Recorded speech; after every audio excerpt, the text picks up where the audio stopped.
$8 billion gone, not stolen by hackers, not lost in the market, moved deliberately through a secret backdoor inside one of the largest crypto exchanges on Earth. Millions trusted FTX with their money. Almost none of them knew it was already being used. This is how a $32 billion empire collapsed from the inside. November 11, 2022. The crypto world woke up to a nightmare. FTX, the exchange trusted by millions, was gone. Overnight, billions of dollars simply disappeared. Accounts frozen, screens blank, people staring at balances that no longer meant anything. For years, FTX looked untouchable, the safest exchange, the golden child of crypto, the empire built on trust. But trust is the most dangerous currency, and on that November morning, it hit zero. Behind the collapse stood one man, a hero turned savior, a savior turned genius, a genius turned God, and finally, a God who lost control. His name was Sam Bankman-Fried, and this is the story of how he built a $32 billion empire on math, charm, and lies. Before he became the face of the biggest collapse in crypto history, Sam Bankman-Fried was something else, a prodigy. Born into a family of Stanford law professors, Sam grew up surrounded by brilliance philosophy at breakfast, economics at dinner, and problems that normal kids never had to think about. At MIT, he was a legend, the kid who solved impossible equations and skipped classes because he already knew the material. But Sam wasn't driven by money. He was driven by something darker, the belief that he was smarter than the system, and therefore didn't have to follow it. After college, he went to Wall Street and immediately became restless. Trading wasn't fast enough. Rules were too slow. Reality wasn't bending the way he wanted. So Sam made a decision that would change everything. If the system couldn't match his speed, he would build one that could. And that decision was the first crack in the world that would later collapse. In 2017, Sam left Wall Street to create something of his own, a trading firm called Alameda Research. The name sounded scientific. In reality, it was a smokescreen. Alameda wasn't just any firm. It was a machine built for one purpose, to bend markets before they could bend him. Sam discovered a loophole, a price difference between crypto exchanges in the US and Asia. Buy low in America, sell high in Japan, a strategy called the kimchi premium. Most traders made a little money from it. Sam made millions per day. Not because he was smarter, but because he ignored the rules everyone else followed. Banks refused to process his transfers. Regulators questioned the flows. Other firms backed off. Sam didn't. He wired millions across multiple borders, used shell companies, and pushed the limits until the limits broke. Alameda exploded in size, from a tiny room with beanbags to a global trading empire that moved billions before breakfast. 8. And with every win, Sam learned a dangerous lesson. If you move fast enough, laws can't catch you. By 2019, Alameda was printing money. Billions moved every month. But for Sam, it wasn't enough. Trading let him bend the rules, but running an exchange would let him write the rules. That's when the idea of FTX was born, not as a company, but as a weapon. Sam wanted a platform built by traders, for traders, to exploit every inefficiency in the crypto world. He promised lower fees, faster withdrawals, and advanced tools no other exchange dared to offer. The industry laughed. Just another startup, they said. But Sam wasn't building a startup. He was building a trap. Alameda would trade. FTX would provide liquidity. And together, they would create a loop, a perfect circle of money that flowed only in one direction. Toward Sam, investors fell in love instantly. Big names, big money, billions in venture capital. Sam had built something new, an empire where he controlled both sides of the game, and for the first time, he tasted absolute power. As FTX grew, something strange happened. Sam stopped being a CEO and became a symbol. He dressed like a teenager, wore shorts, messy hair, oversized t-shirts, and somehow people took it as genius. In Silicon Valley, looking chaotic meant visionary. In crypto, it meant trustworthy. Journalists called him the next Warren Buffett. Investors called him the future of finance. Politicians called him the man who will save the economy. But Sam didn't correct them. He let the myth grow. He fed it. With every interview, every talk, every stage moment. Soon, he became the face of safety in crypto, the one man who could be trusted. In a market built on fear, his company bought stadiums, ran Super Bowl ads, and slapped the FTX logo on everything from esports to F1. FTX wasn't a brand anymore. It was a movement. People didn't trust FTX because it was good. They trusted it because everyone else trusted it. That's the danger of belief. It spreads faster than truth. And Sam, for the first time, understood he could do anything as long as people kept believing. As FTX grew, Sam made a decision he told no one. Not investors, not customers, not even most employees. He built a secret connection between FTX and Alameda, a hidden passage, a one-way pipeline.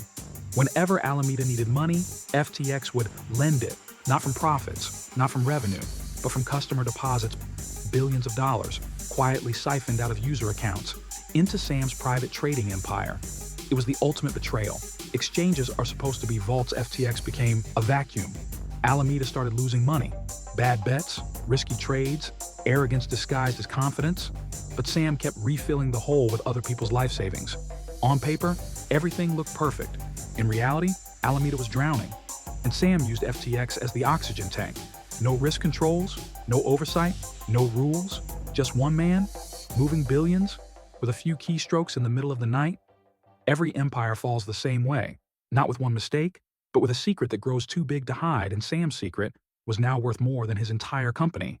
In 2021, while the world was celebrating the crypto bull run, Sam was fighting a war no one could see. Alameda was bleeding money. FTX was covering it. But instead of slowing down, Sam sped up. He doubled down on the one thing he knew worked: image. He began buying failing crypto companies, one after another: Voyager, BlockFi, platforms collapsing under their own mistakes. To the public, he looked like a hero, the man saving the crypto industry from itself. To insiders, something felt wrong. Heroes don't buy dying companies with money that doesn't exist. But Sam kept writing the narrative. Press conferences, Twitter threads, interviews where he called himself a responsible adult in a chaotic market. Journalists believed him. Politicians believed him. Millions of customers believed him. No one asked the only question that mattered: where was all this money coming from? The truth was simple. It wasn't coming from anywhere. It was coming from the people who trusted him. And the more he played the hero, the deeper the hole became. While the world praised FTX as the future of finance, the reality behind the curtain looked very different. Alameda wasn't a Wall Street powerhouse. It wasn't even a real trading firm. It was a chaotic apartment filled with beanbags, gaming monitors, and billions of dollars at risk. Risk management? There was none. Compliance? Non-existent. Accounting? A Google spreadsheet with no version history. Traders at Alameda placed massive bets based on gut feelings, tweets, and half-read news headlines. They didn't hedge positions. They didn't calculate exposure. Most didn't even understand the products they were trading. They were chosen for one reason: loyalty to Sam, not skill, not experience, loyalty. Meanwhile, Sam sat upstairs in his penthouse playing video games. During meetings where billions were being discussed, he believed chaos made him stronger. He believed rules were for slower minds. He believed he could outsmart probability itself. But probability doesn't negotiate. It doesn't care about myths or genius. It only cares about math. And the math inside Alameda was already screaming. By mid-2022, tiny cracks began to appear. Cracks small enough for the public to ignore, but large enough to terrify anyone who understood markets. Withdrawals on FTX slowed down, just a little. Not enough to start panic, but enough to whisper. Alameda's balance sheet leaked, a document showing billions in liabilities, and almost all of its assets made up of FTX's own token, FTT. It was the financial equivalent of a house built entirely out of its own wallpaper. Analysts noticed.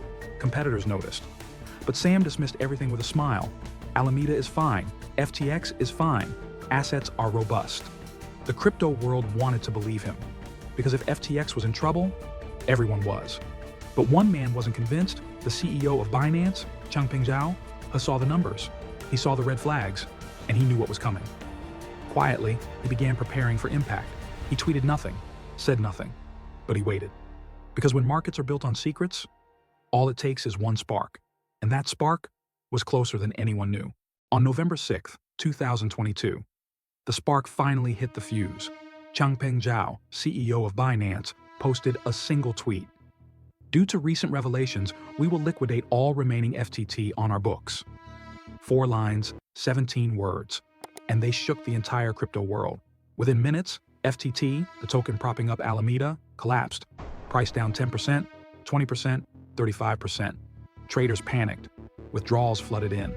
Billions tried to leave FTX at once. Sam tweeted back desperately, "FTX is fine. Assets are fine." But no one believed him anymore. The illusion was breaking. The mask was slipping. People were starting to see the truth. FTX didn't have the money.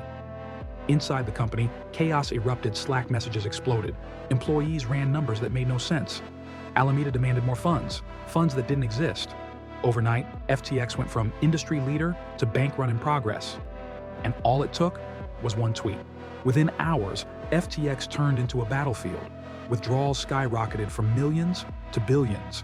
Faster than any exchange in history, customers begged for answers. Support tickets piled up. Phone lines died under the pressure. Inside the crisis rooms, Sam stared at one number, the number that would decide everything. FTX liquidity, $0. The exchange didn't have the money, not even close. Customer funds were gone, pulled into Alameda months, even years earlier. Employees broke down crying. Engineers realized the truth. There was no code, no mechanism, no reserve that could stop what was unfolding. Alameda called again. They needed more money, hundreds of millions. Sam's answer was the same as always: use FTX. But FTX was empty, a hollow shell, a vault with its walls ripped out. The black hole grew.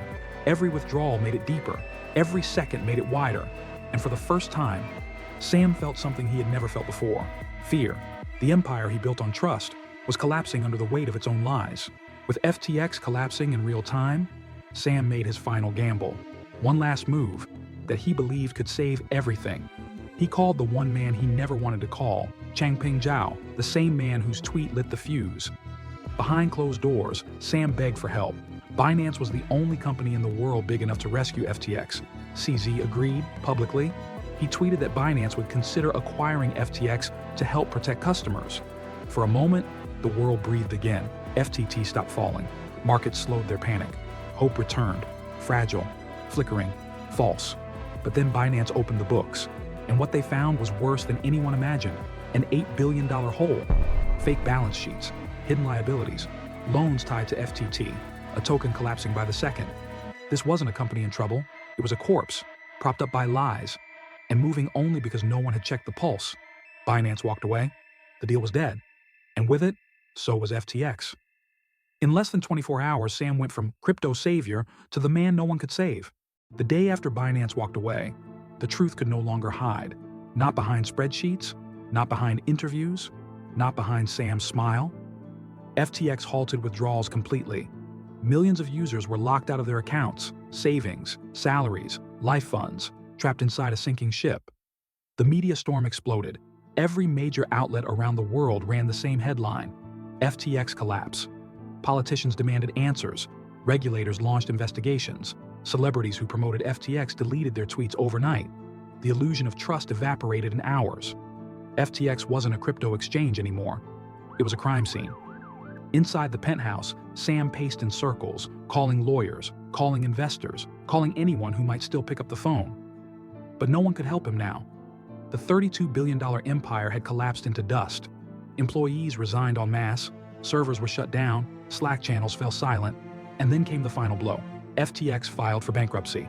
Chapter 11, the last page of a story written in arrogance and denial. For the first time, the world saw Sam Bankman-Fried not as a genius, not as a savior, but as the architect of one of the greatest financial disasters of the century. The collapse of FTX didn't stay inside crypto. Its shockwaves spread across the real world. Fast, violent, unstoppable. Millions of people lost their savings. Families saw their futures erased. Students lost tuition. Retirees lost pensions. Entire countries lost reserves. Businesses that trusted FTX shut their doors overnight. Startups died. Funds evaporated. Charities backed by Sam suddenly had nothing left. Regulators scrambled to contain the damage. Courts were flooded with lawsuits. Governments launched emergency investigations. For years, Sam positioned himself as a hero, the man who would bring legitimacy to crypto, save the industry, protect customers. But in the end, he became the very thing he claimed to fight: a symbol of greed, recklessness, and unchecked power. The trust he stole can't be rebuilt in a year or in a decade. For some people, it can't be rebuilt at all. Markets will recover, companies will recover, but the people, the ones who had everything taken from them, they won't get a second chance. That's the real cost of FTX. Not the billions lost, but the futures destroyed. And while the world tried to make sense of the wreckage, one question echoed louder than all others. How did one man get allowed to do this? In the months after the collapse, Sam Bankman-Fried was arrested, charged, and stripped of the empire he built. He went from the richest rooms in the world to a cold, fluorescent-lit cell, no cameras, no fans, no investors calling him a genius. The trial exposed everything: the hidden loans, the fake numbers, the secret back door that moved billions. While customers slept, it wasn't one mistake. It wasn't one bad bet. It was a story of arrogance, amateurism, and a belief that rules were optional for people who thought themselves exceptional. And that belief is what destroyed him. Not the markets, not the tweets, not the bear cycle. His belief that he was untouchable. Today, FTX is gone. Alameda is gone. The fortune is gone. The myth is gone. But the damage remains. The broken lives remain. The trust that disappeared will take generations to rebuild. Empires do not fall because they are weak. They fall because the people who lead them forget that they too can fall. In the end, Sam didn't lose billions. He lost something far greater: the belief the world once had in him. And that was the darkest deal of all.